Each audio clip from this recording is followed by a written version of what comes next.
Tu veux un corps plus musclé, plus fort et plus mobile? Et si la calisthénie était le moyen le plus simple et le plus intelligent pour y arriver? Et si tu pouvais atteindre ce physique sans aller soulever lourd sur des machines de muscu, sans aller t'exploser sur des watts de crossfit ou sans finir dans des positions douteuses de yoga? Pourtant, c'est un sport que beaucoup trop de gens prennent encore à la légère. Si tu penses que t'entraîner au poids de corps, c'est juste faire des tractions et des pompes, que ça ne muscle pas et que c'est juste réservé aux pompiers et aux militaires, eh ben, tu te trompes complètement. Personnellement, après 6 ans de pratique, alors que je n'ai jamais fait de sport avant, la calisthénie m'a permis d'atteindre le meilleur physique de toute ma vie. Mais également de réussir des figures que je pensais inatteignables, que réservées aux autres. Et surtout, d'avoir un corps fort, mobile et libre dans tous mes mouvements au quotidien. Et maintenant, je vais te partager les 5 vrais avantages de la calisthénie, ceux que personne ne t'a jamais dit et qui pourraient bien transformer ta vision de ton corps et de ton entraînement. Tu vas comprendre pourquoi la calisthénie, souvent trop sous-estimée, pourrait être le meilleur choix que tu pourrais faire dès maintenant. Party!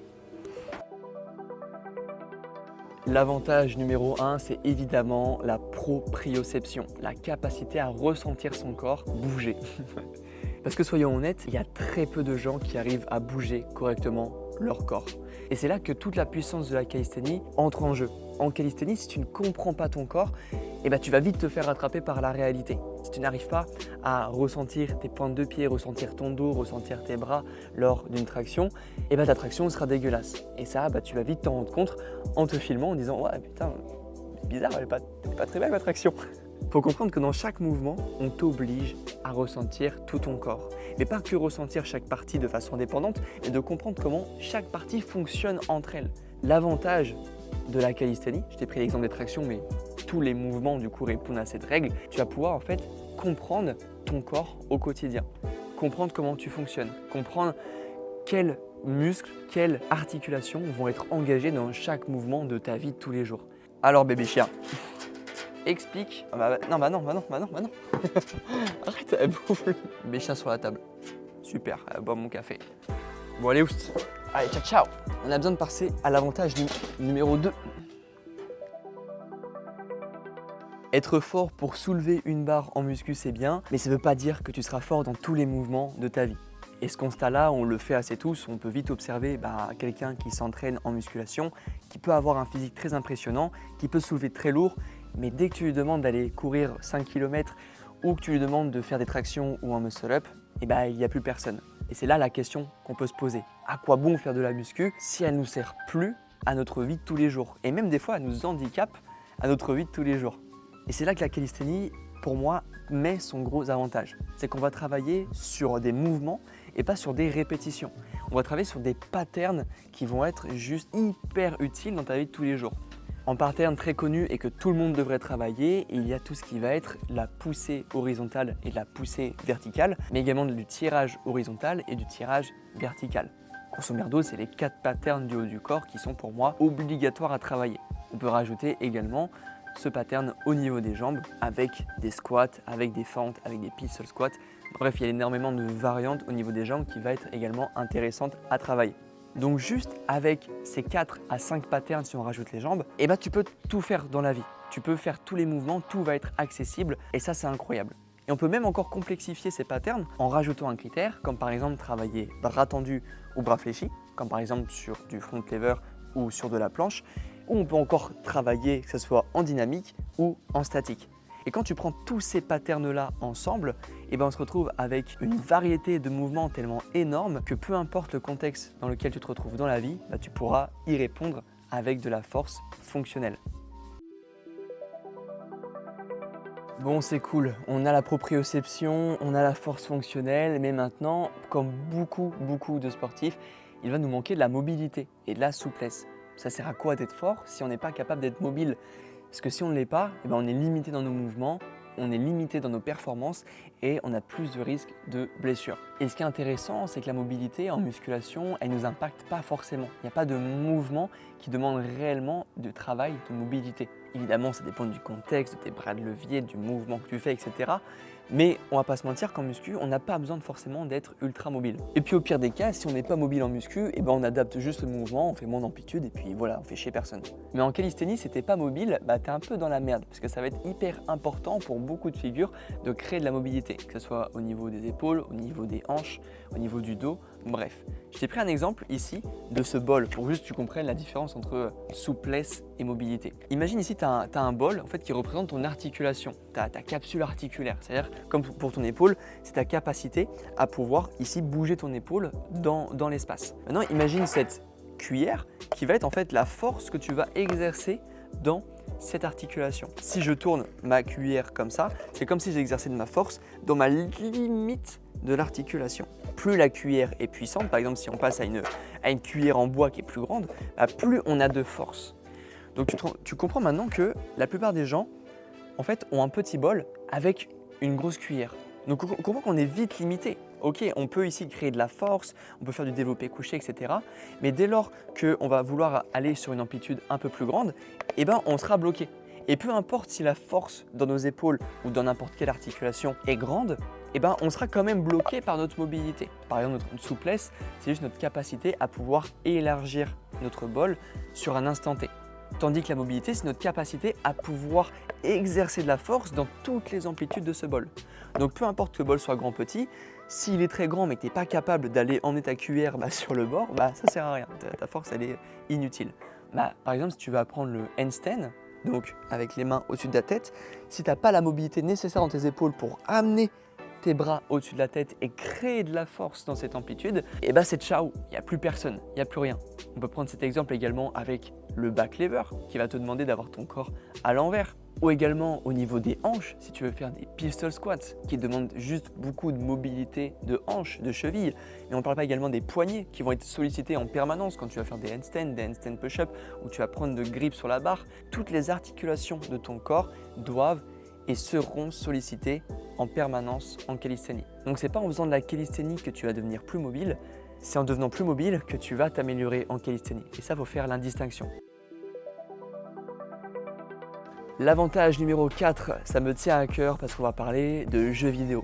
Il existe deux types de jeux vidéo, les jeux vidéo qui sont finis et les jeux vidéo qui sont infinis. On peut par exemple prendre un Zelda ou un Mario que tout le monde connaît. Il y a un début, il y a des niveaux et il y a une fin. Voilà, on bat le boss final, c'est la fin du jeu, on a fini. Tandis que d'autres jeux, comme par exemple mon jeu de cœur Minecraft, League of Legends, tous ces jeux qu'on appelle des jeux infinis, tu peux y jouer tout le temps, toute ta vie, sans jamais avoir fini.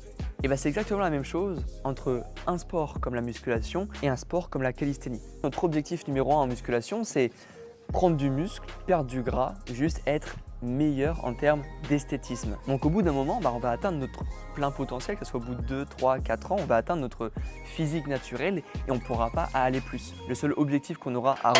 Merde, ma cuillère. Le seul intérêt qu'on aura à revenir à la muscu, c'est juste de maintenir ce physique. C'est pour ça que beaucoup de pratiquants qui perdent du sens dans leur pratique se dirigent vers du powerlifting pour aller soulever plus lourd ou qui vont partir dans d'autres sports. Pourquoi pas le crossfit, l'aerox, la course à pied, les sports de combat. Donc c'est très courant de voir ça en musculation. Tandis qu'en calisthénie, ce qu'on appelle un sport infini. Derrière un objectif, il y en aura toujours un autre. Toujours un autre. Encore. Tu vois, j'ai été en montagne récemment et c'est à chaque fois que tu penses arriver à un sommet, tu montes, tu fais putain en fait, il y a encore un peu plus haut. Et c'est ça, la beauté de la calisthénie, c'est que tu ne peux jamais stagner. Il y a toujours un objectif plus haut que celui que tu t'es fixé. Tu veux débloquer ta première traction? Cool. Derrière, tu pourras réussir la barre des 10. Tu as réussi la barre des 10 tractions? Cool. Maintenant, tu pourras réussir la barre des 20 tractions. Tu as réussi la barre des 20, mais pourquoi pas commencer à te lester? Ah putain, te lester? Ok, 10%, 20%, 30% du poids de corps. Tout ça, ça peut déjà te prendre 2-3 ans avant de réussir. Puis après, tu vas débloquer une figure. Tiens, j'arrive à tenir sur les mains. Et si pourquoi pas, j'arrivais à monter en force sur les mains. Et pourquoi pas arriver à tenir plus de 2 minutes sur les mains. Et pourquoi pas, tu comprends qu'il n'y a jamais de fin. Et c'est ça qui est incroyable. Tu prends un pratiquant de calisthénie sur 5 ans, l'évolution sera littéralement incroyable. Il y aura vraiment un avant-après sur sa pratique. Tandis que tu prends un pratiquant de muscu traditionnel qui est juste là pour un but esthétique, il n'y aura pas tant de différence visuellement et en termes de performance dans sa pratique, à part si c'est évidemment mis à des objectifs de force, etc. Mais ce n'est pas le sujet. Cet avantage numéro 5, je pense que personne ne te l'a dit, mais c'est une vérité que tout le monde oublie, mais qui a son importance. Grâce à la calisthénie, tu deviens quelqu'un. Tu n'es plus juste un mec qui va à la salle pour améliorer son physique, améliorer ses performances. Tu vas devenir quelqu'un obligatoirement. Parce que ton physique, tes performances ont commencé à parler à ta place. Tu vas faire des choses incroyables, tu vas réussir des mouvements incroyables, tu vas atteindre un physique incroyable. Et juste ça, aux yeux des autres, ça va te faire passer de quelqu'un de normal à quelqu'un d'incroyable. Mais sans le vouloir, même si ce n'est pas dans notre but premier de ce sport, on n'est pas là pour vouloir se la péter, etc. C'est un cas qui va forcément arriver. Et j'ai pu le remarquer sur mes dernières années, où en fait socialement, ça m'a facilité la vie. C'était beaucoup plus simple d'entrer dans une salle de muscu, faire des muscle-up perfect form et que 3-4 personnes viennent me voir en mode « What ? Comment t'as fait ? Comment t'as fait ça ? Apprends-moi, je veux savoir. » Tu montres quelque chose de nouveau aux gens, d'inédit. Tu montres qu'on est capable de se construire un physique, de réussir des figures incroyables avec seulement notre poids du corps. Et tu vois, j'ai certains de mes élèves qui ont 50, James qui a 63 ans, qui arrive à faire plus de 15 tractions. On est en train de travailler son handstand actuellement, son muscle-up. Voir quelqu'un de 63 ans travailler son handstand, son muscle-up et faire 15 tractions devant toi, ça te met une claque. Et en fait, c'est ça la puissance de la calisthénie, c'est que tu es capable en fait de pouvoir inspirer les gens, instruire les gens dans quelque chose qu'ils ne connaissent pas. Parce que c'est quelque chose de nouveau la calisthénie. Il n'y a que nous, tu vois, si tu regardes cette vidéo, que tu as regardé jusqu'à là, qui connaissons la calisthénie, qui savons que la planche existe, que les handstand push-up existent. Mais 99%, le commun des mortels ne savent même pas que c'est possible. Ils ne savent même pas qu'on peut se muscler au poids du corps. Ils ne savent même pas qu'on peut faire des pompes sur les mains. Et si toi, tu es capable de leur montrer ça, imagine la personne que tu deviens à leurs yeux. Tu n'es plus quelqu'un de banal, tu deviens quelqu'un d'inspirant. Et si on m'avait dit il y a 6 ans, quand j'ai commencé le sport, que j'arriverais à tenir sur les mains, j'arriverais à faire 10 handstand push-up, 10 muscle-up, que j'arriverais à faire un front lever, j'aurais rigolé parce que j'y aurais juste pas cru. Parce qu'à l'époque, j'étais pas sportif, j'étais pas musclé, j'étais incapable d'enchaîner 2 dips sans avoir des douleurs aux épaules. Et la calisthénie m'a vraiment appris à me connaître, à me renforcer intelligemment, à comprendre mon corps. J'ai construit un corps qui me suit dans ma vie au quotidien et pas juste sous une barre de traction. Alors imagine-toi, dans les prochains mois, réussir tes premières figures, voir ton physique progresser devant le miroir, bref, devenir une personne inspirante. Sache que c'est possible. Et si tu veux avoir un peu plus d'informations, un programme gratuit en description. C'était Lucas, défonce tout et on se retrouve pour une prochaine vidéo. Ciao, ciao!